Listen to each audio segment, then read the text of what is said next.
Hello guys, welcome back to the channel. आप लोग का स्वागत है और ये हमारा सेकंड लेक्चर है जनरल एंट्रीज का। फर्स्ट लेक्चर में हमने 10 बेसिक एंट्रीज जानी थी और आज हम बात करेंगे कंपाउंड एंट्री की, जहां पे more than one account should be debit और क्रेडिट होते हैं। बहुत ही ज्यादा गलती होती है, तो ध्यान से कॉन्सेप्ट को समझना। इसमें हम डिस्काउंट वाली एंट्रीज की बात करेंगे कि अगर पेमेंट के टाइम पे डिस्काउंट का सीन आता है तो उसको कैसे एडजस्ट किया जाएगा। तो कॉन्सेप्ट को समझना ध्यान से। तो करते स्टार्ट। तो चीजों को समझना ध्यान से, क्या क्या कहना चाह रहा हूं मैं। देखो, एक होता है डिस्काउंट अलाउ। डिस्काउंट अलाउ का मतलब क्या है कि हमने किसी को डिस्काउंट दिया, तो भाई साहब डिस्काउंट अगर आप किसी को दे रहे हो तो ये आपके लिए एक्सपेंस है, तो क्या होना चाहिए? डेबिट होना चाहिए। एक्सपेंस है ये आपका। भाई अगर आपको डिस्काउंट मिल रहा है, तो अगर डिस्काउंट मिला तो वो आपके लिए रेवेन्यू है, तो क्या होना चाहिए? क्रेडिट। तो क्वेश्चन ये बनता है कि डिस्काउंट कब मिलेगा और डिस्काउंट कब दोगे।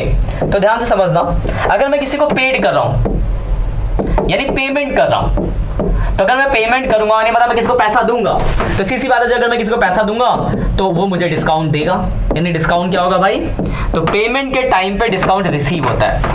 और इसका उल्टा, अगर आपको पेमेंट रिसीव हो रही है यानी पेमेंट मिल रही है, तो पेमेंट मिलेगी तो डिस्काउंट क्या होगा?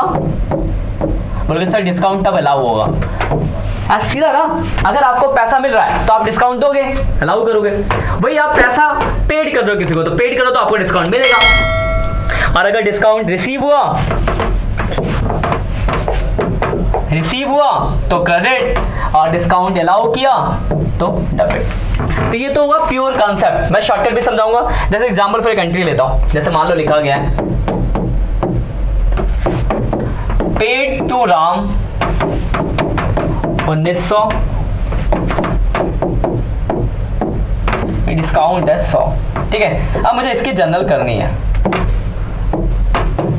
फॉर्मेट जनरल वाला हो गया। अब देखो पेड टू राम, देखो डिस्काउंट भूल जाओ, पेड टू राम की एंट्री होती है। बोलोगे साहब ने पढ़ी है, राम को पैसा दिया तो Ram debit to cash account entry होगी।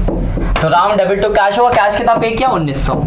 अब अगर हमने पेड किया तो पेड करने पे देखो ये पेड किया तो डिस्काउंट क्या होगा? रिसीव। बोलोगे सर ये डिस्काउंट जो है रिसीव वाला डिस्काउंट है, यानी डिस्काउंट क्या होना चाहिए? क्रेडिट। तो बस क्रेडिट हो जाएगा डिस्काउंट। ये आपका डिस्काउंट रिसीव है। कितना हो गया डिस्काउंट? 100 रुपए।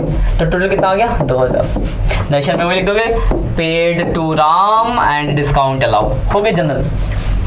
तो राम को पे किया तो Ram debit to cash to discount. एक तो ये पीछे का लॉजिक समझा मैंने, क्रेडिट वाला। दूसरा लॉजिक, पेड टू राम की एंट्री आप जानते हो, पेड किया राम को तो राम टू कैश होगा। कैश क्रेडिट तो डिस्काउंट भी क्रेडिट। कैश डेबिट होता तो डिस्काउंट भी डेबिट। जैसे दिखाता हूं मैं कैश डेबिट वाला।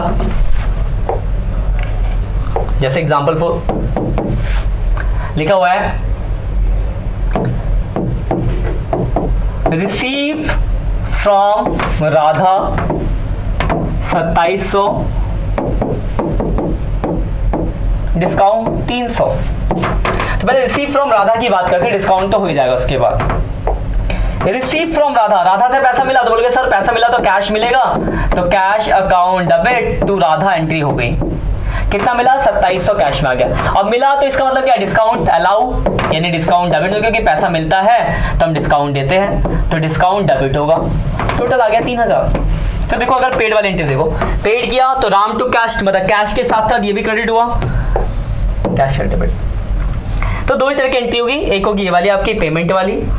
पेमेंट में एंट्री की पर्सन का नाम debit to cash to discount, और दूसरी रिसीव वाली, तो रिसीव में कैश डिस्काउंट टू पर्सन का नाम। ठीक है, वैसे मैं एक और एंट्री दिखाता हूँ। जैसे मान लो लिखा है, आज हम कुछ एंट्री डिस्कस करें। Paid to Rahul by cheque 19,200, और बोला है डिस्काउंट है 800। तो हमने क्या किया है? चेक से पे किया है भाई, किसको? राहुल को।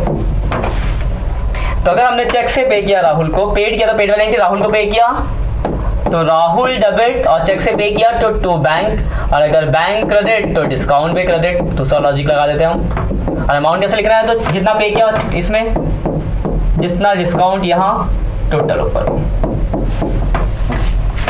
ठीक है, तो बस यही एंट्रीज है पेड और रिसीव वाली। जैसे मैंने मान लो रिसीव की भी लिख देता हूँ। मान लिखा गया है रिसीव फ्रॉम संजना, मान लो 1900, डिस्काउंट है 100। अब देखो रिसीव हुआ संजना से आपको, तो अगर मैं एंट्री की बात करूं तो रिसीव फ्रॉम संजना है, संजना से मिला तो बोलोगे सर कैश मिला, कैश अकाउंट डेबिट, चेक होता वहां तो चेक आ जाता, cash account debit to Sanjana, कितना मिला तो भाई 1900 मिला। अब मिला तो डिस्काउंट डेबिट होगा, सिंपल सी बात है, डिस्काउंट अलाउ है तो डिस्काउंट डेबिट हो गया, 100 टोटल आ गया 2000। तो देखो इसी तरह की एंट्री है, देखो मैंने कुछ एंट्री आपको लिखवा दी है, paid receive, paid receive, paid और रिसीव दो ही एंट्री आई थी यहाँ पे। एक और एंट्री, इसको ऐसे लिखने का भी पैटर्न होता है, एंट्री कभी कभी ऐसे लिखोगे, जैसे मान लो लिखा गया paid to Mohit 1900 full settlement of his account 2000, मतलब हमें उसे 2000 रुपए देने थे पर हमने 1900 दिया और फुल सेटलमेंट हो गया। तो जहां भी बोले ना फुल सेटलमेंट और कम पैसा दे रहे हैं तो वहां भी भाई छुपा हुआ गुडविल है, मतलब सॉरी गुडविल क्या, छुपा हुआ डिस्काउंट है।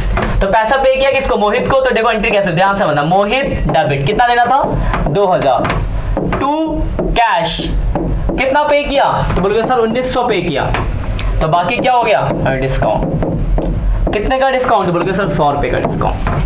तो बस ये कुछ तरीके की एंट्रीज हो सकती है। देखो मैंने को आपको डिस्कस कर देते हैं, ये पीछे का, इसके पीछे का कॉन्सेप्ट, पेड वाली एंट्री तो पे करेंगे तो percent to cash to discount, receive हुआ तो cash discount to person, cash की जगह चेक भी हो सकता है, चेक वाला देखो एंट्री, पेड किया था चेक से तो बस कैश की जगह बैंक आ गया, बाकी देखो पूरा प्रोसेस सेम है। फिर देखो एंट्री एक रिसीव की एंट्री दी, फिर देखो फुल सेटलमेंट वाला केस है, तो फुल सेटलमेंट वाले केस में क्या होगा कि आपका क्या होगा डिस्काउंट, जैसे मान लो रिसीव वाले भी लिख देते, जैसे मान लो लिखा है रिसीव फ्रॉम संजीव 19,800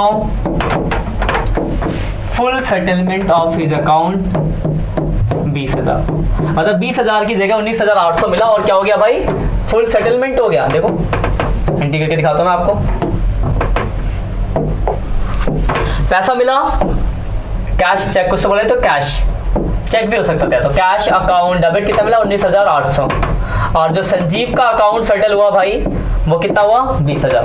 यहाँ का नरेशन यहाँ भी लिखना बीइंग जो लाइन है, और डिस्काउंट कितना हो गया 200 रुपए का डिस्काउंट, बस खत्म, इतनी ही चीजें, इतना ही करना है। तो यही आपकी डिस्काउंट की एंट्रीज है, कंपाउंड एंट्रीज, जहाँ पे मोर देन का देखो यहाँ पे 2 अकाउंट डेबिट हुए इस वाले एंट्री में, इसमें देखो 2 अकाउंट क्रेडिट हुए इस वाली एंट्री में।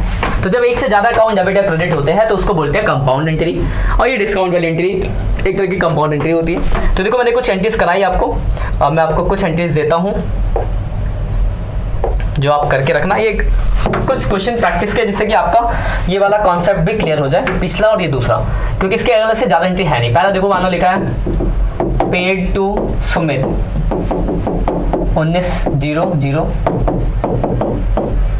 डिस्काउंट 100, ये एंट्री आप करके मुझे आंसर बताना इनके, ठीक है। Paid to Rahul by cheque 19,4,900 discount 100, receive from Kajal 4,4,000 49,000, ठीक है, और डिस्काउंट है 1,000। अगला है रिसीव अ चेक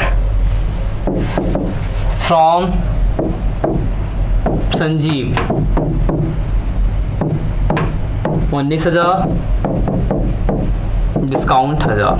तो 1 2 3 4 क्वेश्चन ही हो गए, स्क्रीनशॉट ले लो इसके। पहला पेड टू सुमित डिस्काउंट 1900 पे किया, डिस्काउंट है 100, पेड टू, और ये इसके बाद स्क्रीनशॉट ले लिया, आगे देखते हो कुछ एंट्री और। Receive from Kunal 1900 full settlement of his account 2000। अगला है paid to Rajat 4,000 full settlement of his account 5,000। अगला है paid by cheque to Mona 4,900 full settlement of her account 50,000। तो देखो ये कुछ एंट्रीज है, ये मेरी तरफ से कुछ होमवर्क है, स्क्रीनशॉट ले, 4 क्वेश्चन ये और 3 क्वेश्चन ये। तो आप ये कुछ एंट्रीज करना और ये पीछे कुछ एंट्रीज है जिससे आपको रिवाइज हो जाएगा सेकंड टॉपिक कि डिस्काउंट अलाउ और डिस्काउंट रिसीव क्या होता है। डिस्काउंट अलाउ मतलब डिस्काउंट देना और ये डेबिट डिस्काउंट रिसीव मतलब डिस्काउंट मिलना, क्रेडिट, और इसको कैसे हम एंट्रीज में एडजस्ट करेंगे और कैसे आप कंपाउंड एंट्री पास करोगे।